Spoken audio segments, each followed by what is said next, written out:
Now, how about them damn Celtics? All right, we're back shortly after we recorded the George Yang video, which you'll probably see at some point soon. Celtics have signed Chris Boucher to a one-year deal. Now leaving the Raptors, Boucher will come into a depleted, to say it kindly, Celtics center core with a chance to probably earn real minutes this season and maybe even compete for the starting job. But yeah, Boucher is in Boston. Yep. Spent his whole career with the Raptors before this, I believe. 1 year, $3.3 million for the Celtics to sign Boucher, according to Shams. This brings them back to $5 million over the first apron, still significantly below the second apron, which is a good thing. And it does add more depth to what was a bare center core. I mean, I wrote about Nimi playing for Portugal in Eurobasket today, and like, whoa, this guy's gonna have to do everything. Not everything, but have to be the starter for the Celtics this year. And probably is still the starter, I would say. But Chris Boucher is definitely a different look center than anything the Celtics have. He's somebody who will stretch the floor for you. He's not very muscular, but he is somebody who will play defense and try and protect the rim the best he can. He's got decent length, but he's a little undersized at 6'9", almost more of a power forward, actually. Like after losing Niang, he's somebody who you could see sliding in at the 4. I don't think he'll play the 4. I don't think he's played the 4. I mean, maybe I'm wrong. Does he space the floor well enough to shoot the 4? What did he shoot last year from 3? I don't think he could play 36.3 last year from 3. What did he? Maybe I'm wrong. 9 attempts, career high in attempt, or tied for the highest attempts in his career. He spent 91% of his minutes last year at the 5. I guess theoretically, if they want to change it up, but I don't know. I don't know if he is versatile enough defensively to play the 4. Who knows? I mean, the Celtics are in a spot where they can try whatever they want. He's a different look. But definitely different than the rest of the big men they have, which is a good thing. I think they kind of needed this. It gives them flexibility at the position where they're really in an offense they think they could use a 5-out situation. Then Boucher's the guy they can turn to. Maybe he's a good fit. He's 32 years old, so he's definitely not young. He was on the Warriors for 1 year, so I misspoke. Played 1 game for the Warriors and then played the rest of his career with the Raptors, and now he's with the Celtics. 406 games for the Raptors. 1 for the Warriors, according to Basketball Reference. Pretty funny. I mean, listen, interesting fit though. I like that they went and got a guy that can shoot the ball with some size. Yeah, I think the biggest thing with this is it doesn't give the rest of the Celtics room. I don't want to say the freedom to mess up, but if Neemias Queta commits 4 fouls and is very clearly just not developing the way the Celtics want him to, Joe Mazzulla now has a body he can say, okay, I'm going to pull you. I'm going to put in Chris Boucher. And I'm not saying Chris Boucher is a world beater, right? He's not Luke Cornett. He's not Al Horford. He's not Porzingis. He's nowhere close to the guys that they had last year. But he is a legitimate NBA center who has played legitimate NBA minutes for 5-6 years now. Like, he is a body you can trust to get in the game and be like, okay, this guy is going to give me a decent 20 to 25 minutes a night. With that, if Neemias Queta is not developing the way they want, maybe you could see him slide out of the rotation. I don't think that's going to happen. I do think Neemias Queta is going to have some leash. I would be surprised if Chris Boucher steals the starting spot from Neemias Queta. I still do think they believe in him. If I had to guess, like, they'll probably give him the spot and Chris Boucher will be the backup fighting with Luka Garza. But if either of those guys don't have the best game or they're not playing well or they're going through a rough patch, this, somebody gets hurt even, like, this gives them an option.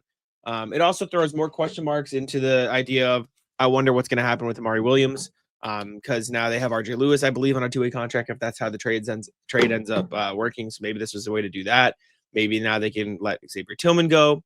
Regardless, adding a guy like Chris Boucher, who is a legitimate NBA center, who has proven himself to be a quality rotational center, in the NBA, is good for a team with Peyton Pritchard, Jaylen Brown, and Derek White, who very clearly aren't going to want to tank or aren't going to be desperate to tank. Yep. And the only other, well, I wouldn't say only other time, but the year where he played the most minutes per game was 2020, 2021 on the Raptors. He finished 8th in 6 Man of the Year voting, 13.6 points, 6.7 rebounds, shot 51% from the field, 38.3% from 3 on the same volume of threes as he shot last season. Last season, he had his best numbers since that year. I don't really know what to make of it. Only appeared in 50 games, The minutes were higher than it was in the year prior, but I think this is somewhat worth a flyer, but it's not like he's young either. Like, it's not like, oh man, if this pans out, then you can keep him around for a couple years. Like, can you keep him around for a couple years? Yes, but he's probably going to be a depth piece rather than somebody you rely on to play real minutes for you. I mean, it's not like the Celtics have center depth anyways. Like, you do need center depth eventually, right? Like, we're talking about this year as if it's going to be the only year in existence for the Celtics. They need centers for when Tatum comes back, because if you get Jason Tatum back and are then trying to compete for a championship again, and your center core is Mish Keita, Luka Garza, and Amari Williams, you're probably not going to win a championship. I'm not saying Boucher is going to be a starter on a championship team. I don't think he's that good. However, could he be a backup on a championship team? Sure, why not? Right? If you put the right team around him, like, I think this is a good flyer. Can he fit in the system? Can you improve the three-point shot even more? Does he work on defense? He's not going to be anything crazy. I don't think he'll be a starter for this team. I don't think he'll be a starter for the Jason Tatum team when he comes back in 2026. But could he be a backup on that team? Absolutely. And I guess there's no better time to start looking for a backup than right now when you'll be able to give him a ton of minutes. So I like it. I like Chris Boucher. I don't think he's incredible. I don't think he's awful. I think, like you said, he gives a different look than Mish Keita is, the Luka Garzas of the world. I think the Celtics have three very different centers on the roster, which is probably a good thing. I think you can probably have Chris Boucher play some help over defense a little bit if you get the right guys on the floor guarding the big men, especially against smaller lineups. Maybe you can play him a little bit at the floor if you really trust his shooting. I guess that Raptors team was a little bit different. If you want to play him next to Mish Keita and some double big lineups with him as the helper, I could see the vision. I just don't know how great that's going to be for your offense. But we'll see. I mean, he can put the ball on the floor a little bit. We're seeing in some of these clips. I like taking the swing here. There's really no downside to signing a guy like Chris Boucher. Maybe some people are going to be upset they didn't get a Charles Bassey or someone younger. But at the end of the day, you also need to sign guys who could potentially help you on the Tatum team. Also, just the RJ Lewis trade thing. Keith Smith just tweeted, RJ Lewis is signed to a 2-year, 2-way contract. He'll fill the Celtics open 2-way spot. Boston, other two current 2-ways are Miles Norris and Max Shulga. Chris Boucher will be on a vet minimum deal and will fill the spot opened up by trading George Niang. So it sounds like they don't really want to fill that 15th roster spot. That's something else you can take away from this, is they waited to sign Boucher until George Niang was traded. So something else to keep an eye on. Yeah, and I'm sure that has a little bit to do with the aprons, but it makes sense. And if you're Boston, why bother? Why bother signing the roster spot? Ultimately, you're not trying super hard to compete for a title right now. If you keep it open, you can convert a 2-way guy maybe towards the end of the season, open up another 2-way for Amari Williams, which would be probably good, and then go from there. But Boucher is worth taking a flyer on for sure. I think he's somebody who can give them the different look, which we talked about. And I think it's important, especially the way the Celtics have played basketball over the last couple seasons. Having somebody who can shoot the three is going to be just an extra asset for them in this weird season of playing platoon center. We'll see what happens. Let us know what you guys think of the Chris Boucher signing. Again, I don't think this will mean he'll start over Mish Keita, but I do think it gives him a legitimate option if Joe Mazzulla wants to move away from some guys if they're struggling.